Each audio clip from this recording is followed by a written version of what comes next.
가장 최근에 나온 강력한 이게 이제 리모트로 익스플로어 실행이 가능한 원격으로 실행이 가능한 취약점이기 때문에 강력하죠. 그리고 이게 아직도 끝난 게 아니에요. 계속적으로 진행되고 있다.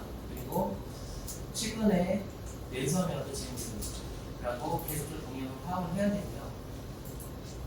앞서 말씀드렸듯이 우리나라 그 보안사고 목록들이에요. 그렇죠? 여기 나오죠. GS, 오시아, 그 KT, 뭐 해가지고 카드 3사 해가지고 좀 나오죠.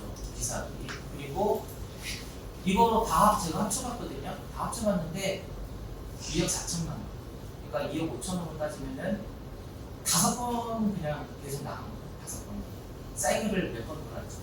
교육에 대한 부분을 진행하고 그리고 인증에 대한 부분을 해요. 대부분 담당자를 하게 되면 주 목적이 회사의 보안 상황을 지키는 거지만 실질적으로는 예전에는 단순한 접근으로만 했어요. 기업의 보안 해킹에 대해서 방어하고 그리고 어떠한 그 보안에 대한 사고에 대해서 지키고 이렇게 했는데 지금은 조금 더 공격적으로 하는 게 필요해요. 인증을 받아가지고 그 인증을 해가지고 어떠한 서비스를 런칭을 한다든지 요새 가장 대표적인 게 뭐냐면은 CSAT예요. 모르겠는데 공공기관에 지금 클라우드가 못 들어가요. 뭐 들어간다고 들으실 수도 있겠지만은 규제 때문에 못 들어가요. 들어가는 데는 있긴 있어요. 어디가 들어가냐면은 MVP, KT 클라우드 이런 데가 들어가요. 네이버라든지 KT 딱 제한되어 있는 국내의 클라우드만 들어가요. AWS가 그리고 MS 마이크로소프트의 MS 애저 클라우드가 우리나라 공공기관에 들어갔다는 얘기 들어본 적 없잖아요. 네, 못 들어가요. 그게 CSAP라는 인증이에요. 그거를 CSP라는 그런 클라우드 업체, 이어스라는 업체, 그 업체에서 들어가는 경우도 있고 그리고 그 서비스를 하기 위해서 예를 들어서 저 같은 경우는 메신저다 보니까 업무를 하기 위해서는 그리고 뭐 예를 들어서 뭐 민간 기업들만 화상 회의를 하진 않잖아요. 공공기관도 화상 회의 하죠? 할 수밖에 없죠. 그리고 메신저 소통하고 그래가지고 공공 같은 경우에는 콜 메신저를 써요. 그리고 화상 회의를 하기 위해서 자체적으로 구름이라고 있긴 해요. 그래서 내부에 화상 채팅을 합니다. 근데 해외에 있는 것을 그러면은 뭐 예를 들어서 뭐 국방부, 뭐 정통부 뭐 이런 데서 야 AWS 쓸래라고 얘기를 하면은 법적으로 안 돼요. 어떻게 해야 되냐? CSAP를 따서 그 자격으로 공공사업에 진출하고 회사가 확대되고 발전되는 거예요. 그리고 ISO 27001 같은 경우도 예를 우리나라에서 ISMS를 받았어. 근데 ISMS는 국내용이에요. 국내. 그러면 내가 미국에 진출을 한다든지 예? 유럽에 진출을 한다든지 이러면은 글로벌 인증을 받아야겠죠. 그러면 ISO 27001을 받는 거예요. 그렇게 인증을 받고 그리고 기업이 크게 되면은 업무 대행들도 하게 됩니다. 제가 이렇게 쭉 걸어왔던 것들을 말씀을 드리면 이렇게 걸어왔다고 보시면 돼요. 네, 컨설팅 그리고 컨설팅 진행을 해서 네, 담당자 그 보안에서의 목표는 이제 CISO를 해요. 근데 CPO도 있어요. 개인적으로 CSO도 있습니다. 국내는 잘 이런 명칭 쓰지 않아요. 공식적인 게 아니니까. 근데 외국에는 써요. CS. 왜냐면은 이 I가 인포메이션이거든요. 그러니까 이제 사이버 인터넷 아니면은 ICT 그러니까 정보통신 예? 이런 IT에 관련된 보안 책임자 S 시큐리티를 되어 있는데 해외에서는 토탈로 가요. 시큐리티 어느 부분까지 인사 어떠한 경영에 대한 부분 그리고 그 정책에 대한 부분, 전략에 대한 부분, 물리적인 거 다 포함해서요. 전체적으로 하는 겁니다. 그래서 저도 이제 이 부분을 목표로 하고 있고요. 이 목표로 하기 위해서는 좀 더 명확한 그런 그 경험이라든지 이런 것들을 차곡차곡 쌓아갈 필요가 있을 것 같아요. 제가 이제 앞서 말씀을 드렸는데 저는 이제 동기는 이거였어요. 뭐냐면 이 책은 못 보셨을 거예요. 이 책을 제가 보고서 한 건 아니고요. 이게 우리나라의 최초 해커책이에요. 해킹책. 국내는 사실은 해킹책을 작성하기에는 검증 때문에 안 되고요. 해외의 바이블은 훨씬 더 많이 됩니다. 요즘에는 책 볼 필요 없죠. 서티티시라는 해외 그냥 블로그 같은 데 들어가면 보고 그리고 이제 유튜브도 많이 나와있기 때문에 접하기가 굉장히 쉽죠. 공부하게 되면. 근데 예전에 사실 접하기는 힘들었어요. 철대안이나 하이텔 통신이기 때문에. 이게 최초 나왔는데 왜 이 얘기를 하냐면은 이 책을 만들었던 저자, 김태국이라는 저자가 저 선배인데 저 선배가 저는 처음에는 보안에 대해서는 딱 한 번 경험 딱 한 번 했어요. 왜냐면은 학교 다닐 때 저도 이제 저산과 컴퓨터 쪽이다 보니까 예전에 학교에 비밀번호 같은 거를 이제 크랙하는 거 네, 이런 것들을 좀 취미 있어요. 잊어버린 애들 종종 있어요. 그러면은 그걸 가지고서 제가 이제 크랙하고 왜냐면 하드 코딩 돼 있으니까 그래가지고 좀 하니까 이제 선배가 같이 이제 업무를 해보지 않을래라고 말씀 주셔서 업무를 이제 보안에 발을 들여놨어요. 그리고 선배가 저한테 얘기한 게 있고요.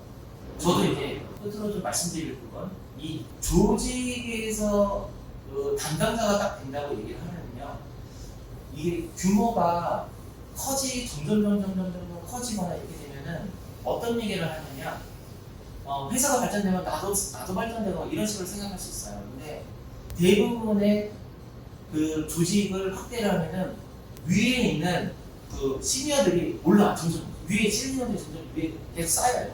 그래서 규모가 점점 커지거든요.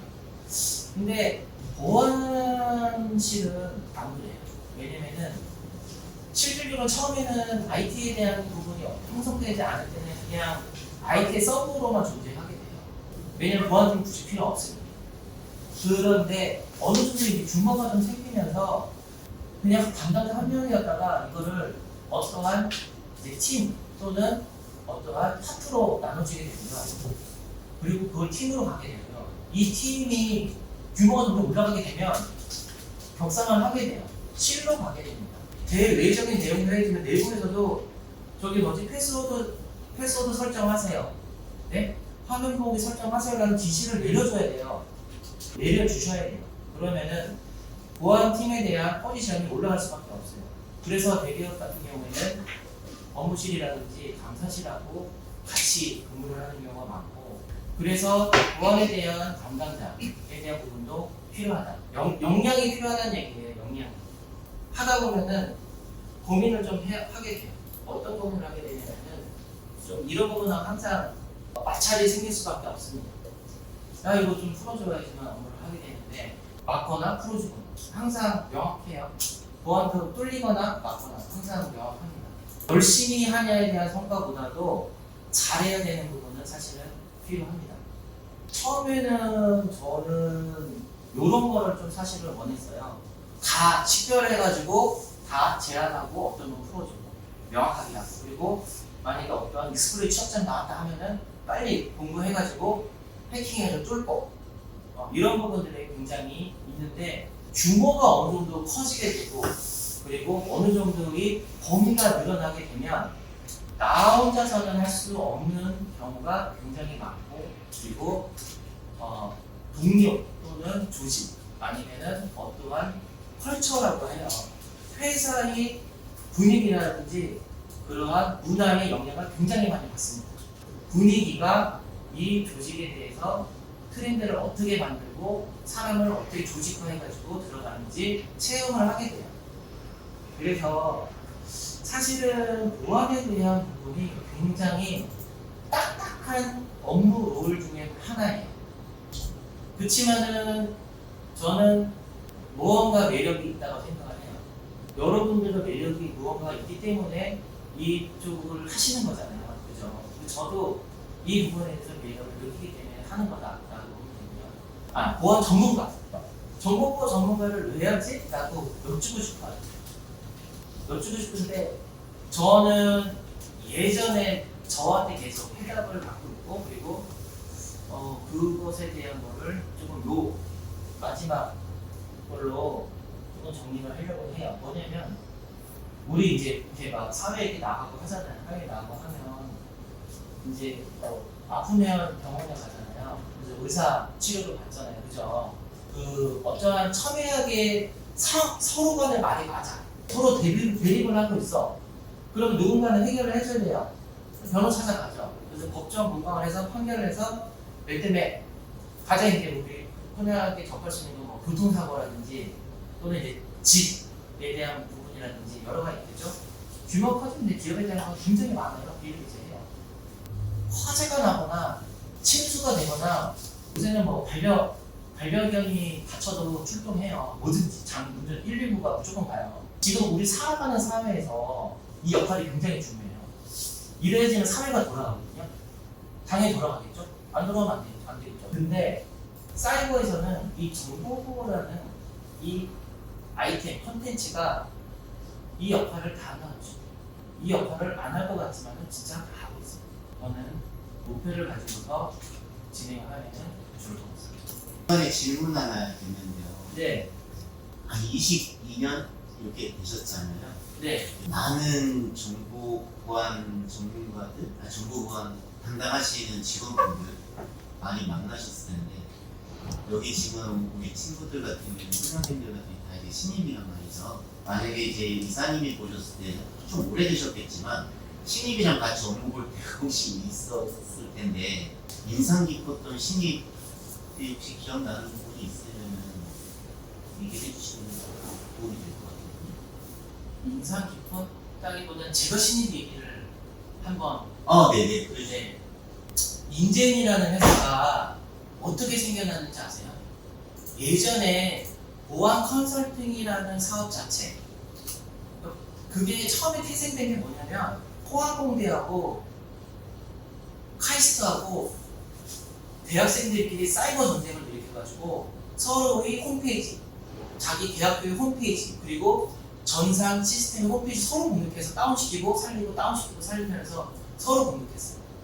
그러다가 이거 해결시키면 이거 약간 사업이 되겠는데? 야 기업들 보니까 굉장히 홈페이지 취약하고 서버 방어할 도 없고 야 IPS도 너무 쉽고 야 이거 잘 하면은 사업이 될 것 같은데? 이렇게 해가지고 처음 생긴 회사가 A3라는 시큐리티라는 회사예요.